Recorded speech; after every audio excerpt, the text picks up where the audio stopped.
2장 말씀, 하나님 우리에게 허락하신 거룩한 말씀, 이 말씀을 통해서 오늘 또한 승리하시고 이 말씀을 통해서 기도하며 하나님 앞에 더 나아가기를 주의 이름으로 축복합니다. 2장 1절에 그가 내게 이르시되 인자야 일어서라 내가 내게 말하리라 하시며 했습니다. 그가 내게라고 하는데 그가 누구냐? 지금 1장 마지막에서 사람의 형상을 가진 하나님의 영광과 그 형상의 모양이 가득한 자, 곧 우리가 어떻게 알 수 있습니까? 예수 그리스도로 알 수 있습니다. 예. 그리스도로 말미암아 우리에게 무엇을 가르치시냐? 말씀을 가르친다. 2장 2절에 말씀하실 때에 했으니까 예수 그리스도를 통해서 우리에게 무엇을 주시냐? 성자 그리스도를 통해서 하나님의 말씀을 부어주신다라는 겁니다. 근데 이 말씀은 단 조건이 있습니다. 그 영이, 여러분 성경은 영이라 되어 있고 제 성경은 신이라 되어 있는데 그 신이 내게 임하사 나를 일으켜 세우시기로 했습니다. 하나님의 말씀을 어떻게 들을 수 있느냐? 그 영으로 들을 수 있고 그 신으로 들을 수 있다라는 겁니다. 그러니까 우리의 힘으로 하나님의 말씀을 듣고 깨닫고 우리의 힘으로 판단하고 결정하는 것이 아니라 하나님 말씀은 성령으로 말미암아 깨달아지고 성령으로 말미암아 우리에게 흡수되고 우리의 삶에 적용할 수 있다라는 겁니다. 그래서 말씀 앞에 설 때마다 성령의 도우심을 구해야 된다는 겁니다. 내 의지와 내 생각과 내 가치관 속에 말씀을 끼워 넣는 것이 아니라 내 의지와 내 생각과 가치관 속에 말씀을 끼워 넣으면 그 말씀이 변질돼서 결국 내 생각이 여기 섞이는 겁니다. 그렇게 섞는 것이 아니라 성령의 역사로 말씀을 받으면 내가 알지 못했던 것도 깨닫게 되어지고 내 삶에 무엇이 잘못되었는지 조명되어지게 되고 내가 어떻게 걸어가야 될지 하나님께서 가르쳐 주신 것을 보게 되는 겁니다. 내 생각과 내 의지와 내 감정으로 듣는 것이 아니라 성령의 인도하심 앞에 맡기기를 주의 이름으로 축복합니다. 특별히 우리에게 말씀을 더하셨습니다. 하나님의 자녀들에게, 하나님의 종들에게 하나님께서 우리에게 은혜를 더하신 것이 뭐냐? 말씀을 더하셨다는 거죠. 이 들을 귀 있는 자, 하나님의 말씀을 듣게 되는 것이 축복이고 그 말씀을 듣는 자에게 특별히 무엇을 통하여? 성령을 통하여, 무엇을 통하여? 성령을 통하여 하나님의 말씀을 알게 하시고 그 말씀을 우리가 일어서게 한다. 그가 일으켜 세우시기로 했습니다.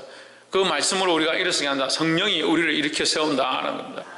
우리가 하나님 앞에 나아갈 수 있는 거 성령의 은혜고 그리스도의 이름을 부를 수 있는 거 그 말씀을 들을 수 있는 거 성령의 은혜다라는 겁니다.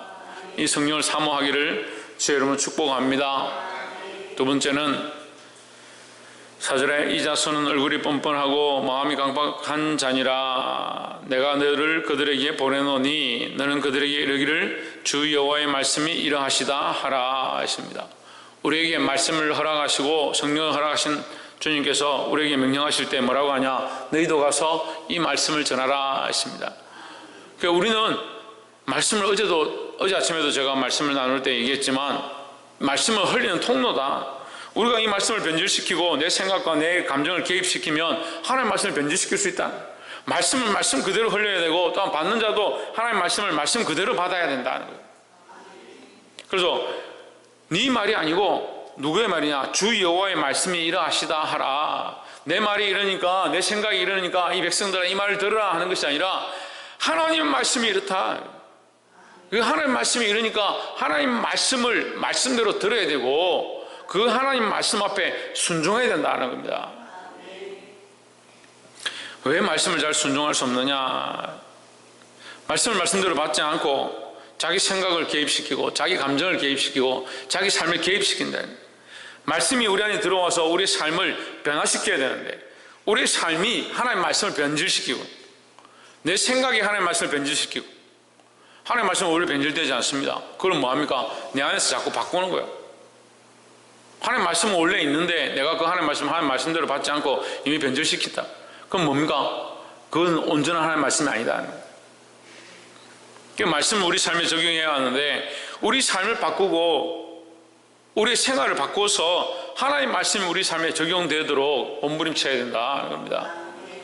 이게 우리의 말이 아닌 하나님 말씀, 주 여호와의 말씀이 이러하시다 하라고 했던 이 명령처럼 하나님 말씀을 말씀대로 받아서 이 말씀을 똑바로 전할 수 있는 저와 여러분 되기를 주의 이름으로 축복합니다. 6절에 인자의 너는 비록 가시와 찔레와 함께 처하며 정갈 가운데 거할지라도 그들을 두려워 말고 그 말을 두려워 말지어다. 그들은 패역한 족속이라도 그 말을 두려워 말며 그 얼굴을 무서워 말지어다 했습니다. 6절에도 말이 나오는데 무슨 말이 나오냐? 하나님 말씀이 있고요, 반대로 그들의 말이 있다는 거예요. 그죠? 끝에 보면 그들은 패역한 족속이라도 그 말을 두려워 말며 했습니다. 그러니까 하나님 말씀이 있는데 그들의 말도 있다라는 거죠. 하나님 말씀을 말씀대로 받으면 우리가 할 말이 없는 겁니다. 하나님 말씀 앞에 뭐 할 말이 없어요. 근데 하나님 말씀을 받는데도 뭐가 어떻고 저떻고 하는 거는 하나님 말씀을 제대로 안 받는다는 거죠. 이 백성이 그렇다 할지라도 너는 뭐 하지 마라, 두려워하지 마라 했습니다.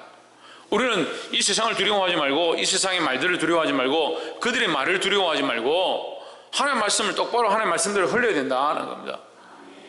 그게 왜 두려워하느냐? 우리가 성경을 보면 두려움은 어디서 오느냐? 믿음이 없는 데서 옵니다. 두려움의 반대는 뭐냐? 하나님 신뢰하지 않는 겁니다. 그리고 두려워하고 근심 걱정하는 것은 하나님을 믿지 못하는 겁니다. 왜 삶에 근심 걱정이 많으냐? 하나님 믿지 못하니까. 아이고, 목사님 그래도 우리는 하나님 믿는데요. 그 문제에 대해서 못 믿겠죠. 하나님 믿긴 믿는데 그 문제는 아이고 안 되겠다, 내가 이렇게 해야 되겠다, 이거 어떻게 되겠냐, 이거 내버려두면 큰일 날 건데 자기가 근심 걱정하는 겁니다. 근심 걱정이 들어오고요, 두려움이 들어오고요, 무서움이 자기를 엄습하는 겁니다. 우리가 하나님을 신뢰하고 믿음으로 나아가면요, 이 많은 문제들이 근심과 두려움의 문제가 아니라 우리가 이겨낼 승리의 일들이라는 겁니다. 세상은 이런 일들에 대해서 우리에게 계속 말합니다. 너희는 이런 말을 들어라, 이런 얘기를 들어라, 이런 상황이 있었다, 옛날에도 이랬지 않느냐, 그런 얘기들을 수없이 합니다. 우리는 그것을 들을 게 아니라 하나님의 말씀을 들어야 합니다. 6절에 인자야 너는 비록 가시와 찔레와 함께 처하며 하십니다. 우리가 말씀을 똑바로 전하고 이 사람들에게 바른 말씀을, 하나님의 말씀을 흘리면 사람들이 너를 어떻게 하느냐? 가시와 찔레로 너를 공격한다. 너에게 그런 고난이 있을 것이다. 그렇다 할지라도 뭐 하지 마라, 두려워 말고, 특별히 그들의 말을 두려워하지 말라. 또 그 얼굴을 무서워 말지어다. 8절에 인자야 내가 내게 이런 말을 듣고 그 패역한 족속같이 패역하지 말고 내 입을 벌리고 내가 내게 주는 것을 먹으라 하시기로 했습니다. 자, 패역한 자들과 같이 패역하지 말고 뭘 먹으라? 하나님 말씀을 먹으라는 거예요. 말씀을 먹으라. 말씀 먹어서 뭐가 나오겠습니까? 말씀이 나오는 겁니다. 말씀이. 그들과 같이 패역해서 하나님의 말씀을 듣지 않고 자기 생각을 말하는 것이 아니라 하나님의 말씀을 먹고 하나님의 말씀을 말하라 하는 거예요. 얼마나 우리에게 하나님 은혜로 임하십니까? 성령으로 우리에게 그 말씀을 허락하시고 그 말씀을 깨닫게 하시고 두려워하지 말라 하시고 또 하나님 주신 말씀대로 말하라. 특별히 우리에게 공격과 어려움이 있을지라도 그들의 말을 듣지 말고 너에게 하나님 주신 말씀을 그 말씀대로 흘려보내라 하는 겁니다. 이것이 오늘날 그리스도인들이 살아야 될 모습입니다. 말씀이 희박해져가는 시대 가운데 말씀이 왜 희박해지느냐? 하나님의 역사가 왜 자꾸 사라져가느냐? 하나님의 음성을 왜 듣지 못하냐? 각기 자기가 왕이 되어지고 각기 자기 생각에 옳은 대로 행하니까 하나님의 음성을 들을 수 없다는, 그걸 다시 우리 자신에게 대입하면요, 내가 내 생각에 취하고 내 말에 취하고 내가 원하는 것을 자꾸 생각하면요 하나님의 말씀을 듣고 하나님의 뜻을 쫓아갈 수가 없는 거예요. 그러니까 점점 더 하나님의 말씀이 안 들리는 거죠. 이미 하나님의 음성을 들었던 사람들도, 이미 말씀을 깨닫던 사람들도 왜 자꾸 그것이 희미해져 가느냐? 세상에 눈 뜨고 세상에 귀를 기울이고 세상이 원하는 것들에 자기 삶을 자꾸 내어주니까 하나님께로 맞춰진 이 채널이 자꾸 닫혀간다는, 말씀을 맺겠습니다. 오늘 아침에 에스겔에게 하나님께서 말씀하시고 예수 그리스도를 통해서 말씀을 흘려보내주시고 성령께서 그것을 깨닫게 하시는 그 은혜를 봅니다. 이것은 특별히 하나님 세우신 자에게 주신 은혜다라는 거예요. 저와 여러분들이 하나님 안에 은혜로 세워진 자들이고 택함 받은 자들입니다. 하나님의 말씀을 들으십시오. 그 말씀대로 살고자 몸부림치십시오. 특별히 이 말씀을 연약한 자들, 듣지 않는 자들에게 온전히 흘릴 수 있도록 힘써야 한다라는 겁니다. 내 생각과 내 뜻으로 그것을 가감하지 말고 하나님 주신 말씀을 온전히 흘려보내고 그 말씀대로 살고자 몸부림칠 수 있는 저와 여러분 되시기를 주의 이름으로 축복합니다. 기도하겠습니다.